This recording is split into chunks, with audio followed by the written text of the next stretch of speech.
Hello everyone, good morning. कैसे हैं आप लोग? आप सभी का स्वागत है हमारे इस सेशन में। आज हम लोग डिस्कस करने वाले हैं फिजिकल एंड केमिकल चेंजेस, यानी कि भौतिक और रासायनिक परिवर्तन क्या होते हैं। ये आपके जितने भी आने वाले एग्जाम्स हैं, जैसे कि REET first grade, second grade, उसके अलावा जो आपका एलडीसी वगैरह है, जितनी भी अभी वैकेंसीज आई हुई हैं उन सभी के लिए मोस्ट इम्पॉर्टेंट है। यहाँ से आपके हर एग्जाम में क्वेश्चंस पूछे जाते हैं। तो आइए जानते हैं आपके फिजिकल और केमिकल चेंजेस क्या होते हैं। देखिएगा, फिजिकल का मतलब ये होगा कि कोई ऐसा परिवर्तन होना जिसमें उसका, जैसे कि कुछ ऐसा परिवर्तन जिसमें कुछ नया नहीं बनेगा। सिंपल शब्दों में हम ऐसा बोल सकते हैं कि इसकी भौतिक अवस्था में परिवर्तन होगा, कुछ नया पदार्थ नहीं बनेगा, और ये जो भी परिवर्तन होता है वो अस्थायी होता है। ठीक है, यानी कि टेम्परेरी होगा। फॉर एग्जाम्पल, जैसे कि आप देखते हैं कि बर्फ़ को अगर आप फ्रिज से बाहर निकाल देंगे तो कुछ समय के बाद वो पानी में बदल जाएगा। तो अब क्या था कि उसका केमिकल तो कॉम्पोजिशन था, वो तो वही रहा ना। जैसे कि अगर मैं आपको ये बोलूं कि मैंने क्या लिया था, यहाँ पे आइस। अब आइस का जो केमिकल कॉम्पोजिशन है वो तो क्या है, H2O ही है, और किस फॉर्म में है, एक सॉलिड फॉर्म में है। परंतु जब यहाँ पर टेम्परेचर इंक्रीज हुआ, आपने कुछ देर तक उसको बाहर रखा, तो टेम्परेचर इंक्रीज होने की वजह से यही बर्फ़ फिर पानी में परिवर्तित हो गई। ठीक है, अब यहाँ पे पानी का फॉर्मूला भी क्या होता है, H2O ही होता है, और ये कैसा, एक लिक्विड फॉर्म में होता है। तो आप यहाँ पे देख रहे हैं कि कुछ नया नहीं बना। तो इसी प्रकार के जो परिवर्तन होते हैं उसे आप कहते हैं भौतिक परिवर्तन। तो बहुत ही अच्छे एग्जाम्पल्स है इसके, आपके एग्जाम में पूछे जाते हैं। तो आइए थोड़ी बहुत बातें डिस्कस कर लेते हैं। और ऐसा जो परिवर्तन होता है या ऐसी जो रिएक्शंस होती हैं वो कैसी होती हैं, उत्क्रमणीय, यानी कि रिवर्सिबल। रिवर्सिबल का मतलब ये है कि अगर इसी को आप फिर से क्या करोगे, यहाँ पर टेम्परेचर कम कर दोगे, यानी कि अगर आपको इसने फ्रिज में रखा तो फिर से ये क्या बन जाएगा, बर्फ़ बन जाएगा, यानी कि पहले वाली अवस्था हम फिर से प्राप्त कर लेंगे। तो इस प्रकार के परिवर्तन को कहा जाता है भौतिक परिवर्तन। इसके कुछ बातें हैं जो आपको थोड़ा सा ध्यान रखना है कि इसमें कुछ भी नया नहीं बनेगा, क्योंकि बर्फ़ से पानी बना रहे थे, उसका जो रासायनिक गुण था यानी कि H2O है, वो बाद में भी कैसा था, H2O ही था, परंतु अवस्था में परिवर्तन हो रहा था, यानी कि पहले सॉलिड अवस्था में था और उसके बाद में फिर आपका वो लिक्विड यानी कि तरल अवस्था में चला गया। ठीक है, ये उत्क्रमणीय होता है, यानी कि दोनों दिशाओं में चल सकता है। जैसे पानी से बर्फ़ बना सकते हैं और फिर उसी बर्फ़ से आप पानी भी बना सकते हैं। क्लियर, दोनों दिशाओं में चलेगा, सेम ही बात है। जैसे पानी में चीनी का घुलना, पानी में नमक का घुलना, कुछ नया मिल रहा है क्या, नहीं, एज इट इज़ पहले जैसी ही चीज़ें हैं, कुछ नया नहीं है। और आप फिर से वापस, जैसे कि पानी में आपने चीनी घोली काफ़ी सारी, तो आप फिर से उससे क्या प्राप्त कर सकते हैं, चीनी प्राप्त कर सकते हैं। ठीक है, ऐसे ही पानी में ढेर सारा नमक घोला तो फिर से आप उसको, जैसे वो वेपर में कन्वर्ट होगा पानी, तो फिर से आपको नमक मिल जाएगा। समझ पा रहे हैं? तो ये जो चेंजेस होते हैं वो कैसे हैं, ये है फिजिकल चेंजेस। ठीक है, सामने से देखने पे आपको लगेगा फिजिकल, यानी कि जब आप इसको सामने से देखेंगे भौतिक अवस्था को, तब तो ये आपको लगेगा कि कुछ परिवर्तन हुआ है। ठीक है, बट इसके जो रासायनिक गुण होंगे उसके अंदर कोई भी परिवर्तन नहीं होगा, इसी वजह से हम इसे भौतिक परिवर्तन कहते हैं। बर्फ़ से पानी बनना, पानी से भाप बनना, तो ये सारे हमारे फिजिकल चेंजेस के ही एग्जाम्पल हैं। और भी हैं, जैसे कि आप ये देख रहे हैं, पानी को आप बहुत ज़्यादा गर्म करते हैं तो ये भाप बन जाती है, और वही भाप आपका कंडेंसेट होकर फिर पानी की बूंदों में आ जाती है। जैसे कि आपने अभी, जैसे गर्मी का मौसम ही है, आप लोग फ्रिज से कोई भी ठंडी चीज़ बाहर निकालते हैं तो आप देखते हैं कि उसके आसपास जो भी नमी होती है वो जम जाती है। जैसे जैसे तापमान में परिवर्तन होगा, टेम्परेचर थोड़ा इंक्रीज होगा, या जैसे जैसे वो चीज़ हल्की हल्की गर्म होने लगेगी तो उसके आसपास वही बूंदें बन जाती हैं, क्योंकि पहले जो नमी थी वो जम गई थी, और जैसे ही तापमान में परिवर्तन हुआ वो फिर बूंदों के रूप में आ जाती है। ठीक है, तो ये सारे जो परिवर्तन हैं वो आपके फिजिकल चेंजेस के ही एग्जाम्पल हैं। अब यहाँ पे जैसे कि सोने की धातु का पिघलना, जस्ट यहाँ पे थोड़ा सा ध्यान रख लीजिएगा कि यहाँ पे है धातु का पिघलना। कोई भी मेटल अगर पिघलेगी तो वो मेटल ही रहेगी, यानी कि अगर पिघल रही है कोई वस्तु तो वो फिजिकल चेंज ही माना जाता है। फॉर एग्जाम्पल, अगर आप सोने को पिघलाएंगे तो सोना ही रहेगा, ऐसा तो है नहीं ना कि वो चांदी बन जाएगा, या फिर आपने तांबे को पिघलाया तो ऐसा नहीं है कि वो लोहा बन जाएगा। तो जो धातु है वही रहेगी, पिघलाने से वो आपका चेंज जो है वो फिजिकल ही रहेगा, यानी कि बस पहले वो सॉलिड अवस्था में था, फिर वो लिक्विड में कन्वर्ट हो जाता है। Is it clear? ठीक है, चलिए, जैसे कि शक्कर और नमक का पानी में घुलना, बल्ब का जलना, जब आप बल्ब को जलाते हैं तो कुछ नया नहीं होता है, ठीक है। मोम का पिघलना, मोम का पिघलना कैसा परिवर्तन है? तो ये है आपका भौतिक परिवर्तन। अब आपसे यहाँ पे क्वेश्चन आता है, मोमबत्ती का जलना, पिघलना अलग है, जलना अलग है। तो आज के हम इस सेशन में जानेंगे कि मोमबत्ती का जलना क्या, कौन सा परिवर्तन है जो बहुत सारे बच्चों का एक डाउट है, ठीक है। आज हम उसे बहुत अच्छे से क्लियर कर लेंगे।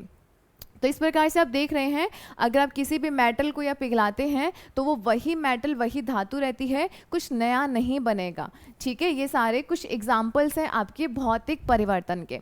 आगे चलते हैं, रासायनिक परिवर्तन, कुछ नया बनना, आपने कुछ चेंज किया, आपने कुछ बनाया, उसका कुछ नया ही बन गया। जैसे आप लकड़ी जलाते हैं तो आग बनेगी और उसके साथ में उस लकड़ी की राख बन जाएगी, ठीक है, कुछ नया, क्योंकि आप उस जो आग जल गई और जो राख बनी, आप उसे फिर से लकड़ी नहीं बना सकते हैं, ठीक है। ये जो परिवर्तन हुआ है वो कुछ नया है, यानी कि लकड़ी से आपको राख देखने को मिल रही है, ऐश बन जाता है, ठीक है। उसके अलावा अगर हम बात करेंगे दूध से दही का बनना, अब जैसे कि आपने दूध को जमाया और वो दही बन गया, तो दूध का टेक्सचर अलग था, उसका टेस्ट अलग था, बट जब दही बना उसका टेक्सचर और उसका टेस्ट अलग है, तो कुछ नया बनाना, ठीक है, और उनकी प्रॉपर्टीज भी अलग होंगी जिनसे वो मिलकर बना है। जबकि फिजिकल यानी कि भौतिक परिवर्तन में उसके रासायनिक गुणों में कोई परिवर्तन नहीं होता था, परंतु यहाँ पर होगा, ठीक है। उसके अलावा अगर हम बात करते हैं जैसे कि लोहे पर जंग लगना, लोहा अगर आप उसको बाहर नमी में रखते हैं, बारिश वारिश होती है तो वही लोहा खराब हो जाएगा, उसके ऊपर जंग लग जाएगी। एक बार लोहा खराब हो गया, जंग लग गई, तो फिर से आप उसको सही नहीं कर पाएंगे। तो कैसा परिवर्तन है? तो वो आपका रासायनिक है, कुछ नया, ठीक है।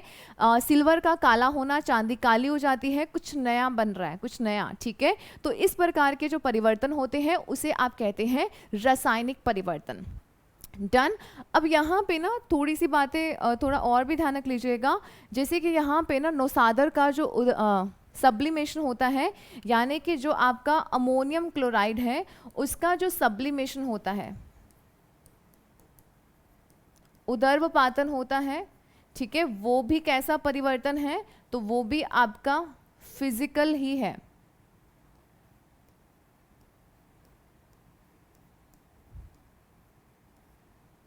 डन। ये भी इसके अंदर याद कर लीजिएगा क्योंकि आपकी बुक में दिया गया है, तो आपसे क्वेश्चन यहाँ पे पूछा जा सकता है। उसके अलावा यहाँ पे कुछ नया बनेगा और ये परिवर्तन अनुत्क्रमणीय होते हैं, यानी कि रिवर्सेबल, यानी अगर आपने दूध से दही बना लिया तो फिर से आप दही से दूध नहीं बना पाएंगे। तो कैसा है? सिर्फ एक ही डायरेक्शन में चलेंगे ये रिएक्शंस, ठीक है। तो ये कैसा होगा? स्थायी होगा। एक बार दही बन गई तो फिर वो दही ही रहेगी, वो एक आपका परमानेंट एक परिवर्तन हो जाएगा। इसके कुछ एग्जाम्पल देखते हैं, जैसे लोहे पर जंग लगना, ठीक है, दूध से दही बनना, सब्जियों का पकना, यानी कि जब आप सब्जी पका देते हैं तो उसके बाद में अगर सब्जी सड़ जाती है तो वो भी कैसा परिवर्तन है? रासायनिक परिवर्तन है। कच्चे फलों का पकना, कच्चे फल का टेस्ट अलग होगा, उसका टेक्सचर मतलब यानी कि उसका कलर अलग होगा, बट जब वो पक जाता है तो उसका टेस्ट अलग हो जाता है। तो कैसा परिवर्तन है? रासायनिक परिवर्तन है। आपके बॉडी के अंदर श्वसन होना, ठीक है, श्वसन होना जिसके ज़रिए आपको एनर्जी मिलती है, ऊर्जा मिलती है, कैसा परिवर्तन है? तो ये भी एक केमिकल चेंज ही होता है, इसके अंदर रासायनिक अभिक्रिया ही होती है।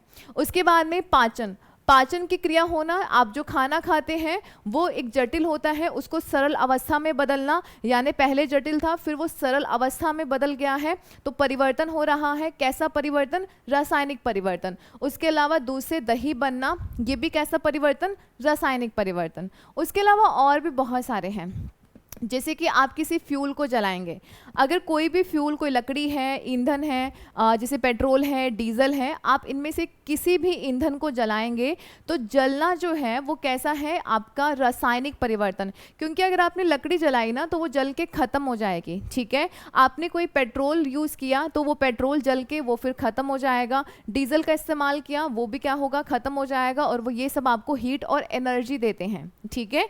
तो ये कैसे परिवर्तन है, तो ये है रासायनिक परिवर्तन। उसके अलावा जैसे कि मेहंदी का रचना, ठीक है, आपने देखा है ना, आप मेहंदी लगाते हैं और मेहंदी आपके हाथों पे रच जाती है, तो ये भी कैसा परिवर्तन है, तो ये भी आपका रासायनिक परिवर्तन ही है, कुछ नया बन रहा है ना। तो ये चीज़ ध्यान रखिएगा कि मेहंदी का रचना भी कैसा परिवर्तन है, तो ये भी एक आपका रासायनिक परिवर्तन है। समझ गए। तो बहुत ही ज़्यादा इम्पॉर्टेंट है, आपके हर एग्ज़ाम में यहाँ से क्वेश्चन पूछे ही जाते हैं। अब यहाँ पे एक बात आती है कि मोमबत्ती का जलना, ठीक है, मोमबत्ती का जलना कैसा है, तो यहाँ पे देखिएगा, आप यहाँ पे देख रहे हैं कैंडल। अब कैंडल जब जलती है तो दो चीज़ें हो रही हैं, एक तो यहाँ पे जो धागा होता है वो जल रहा है, ठीक है, और यहाँ पे मोम जो है ये सारी पिघलती रहती है। तो मैंने आपको बताया था कि मोम का पिघलना, अगर मोम का पिघलना बात करेंगे तो ये कैसा परिवर्तन है, तो ये है आपका भौतिक परिवर्तन। कैसा है, फिजिकल चेंज है, ठीक है। परंतु जब किसी चीज़ की बात करते हैं जहाँ पर जलना आएगा, कुछ नया, क्योंकि यहाँ से हीट निकल रही है और धागा खत्म होता जाएगा, तो जलना कैसा परिवर्तन है, एक रासायनिक परिवर्तन है, ठीक है, यानी कि एक केमिकल चेंज है। तो यहाँ पे आपको ध्यान रखना है कि जब भी आपसे पूछा जाए कि मोमबत्ती का जलना कैसा परिवर्तन है, तो आपका आंसर होगा भौतिक और रासायनिक दोनों ही परिवर्तन हैं, ठीक है। अगर एग्जाम में ऐसा क्वेश्चन आता है तो ध्यान रखिएगा, मोमबत्ती का जलना रासायनिक और भौतिक दोनों ही प्रकार के परिवर्तन में आता है, ना तो अकेला आप इसे रासायनिक बोलेंगे, ना ही अकेला भौतिक, दोनों ही है। अब यहाँ से कुछ छोटी सी ट्रिक्स हैं जिसको आप थोड़ा ध्यान रख लीजिएगा कि जहाँ पे थोड़ा सा पिघलना, किसी चीज़ का पिघलना, जैसे कि बर्फ़ का पिघलना, धातु का पिघलना, बर्फ़ का ठीक है, मोम का पिघलना, अगर ये शब्द आते हैं तो भौतिक है। जमना, वाष्पन, ये अगर शब्द आएंगे तो भौतिक परिवर्तन है। जहाँ पे सड़ना, जलना, ठीक है, ये चीज़ें आएंगी, दहन होना, तो ये शब्द आएंगे तो इसे हम कहेंगे रासायनिक परिवर्तन, ठीक है। तो ये दोनों चीज़ें आपको ध्यान रखना है। फिजिकल चेंजेस के एग्जांपल्स कौन से हैं, फैक्चुअल बातें उनकी कौन सी हैं, क्योंकि कई बार मल्टीपल चॉइस में देके आपसे क्वेश्चन पूछ लेता है, या फिर एग्जांपल देके यहाँ से एक प्रश्न आपसे पूछ लिया जाएगा। नेक्स्ट सेशन में हम लोग इनके क्वेश्चन आंसर ले लेंगे और मिलते हैं नेक्स्ट सेशन में। Take care, bye bye. अगर आपको सेशन अच्छा लगे तो आप इसे लाइक शेयर ज़रूर कीजिएगा और चैनल को सब्सक्राइब कर लीजिएगा।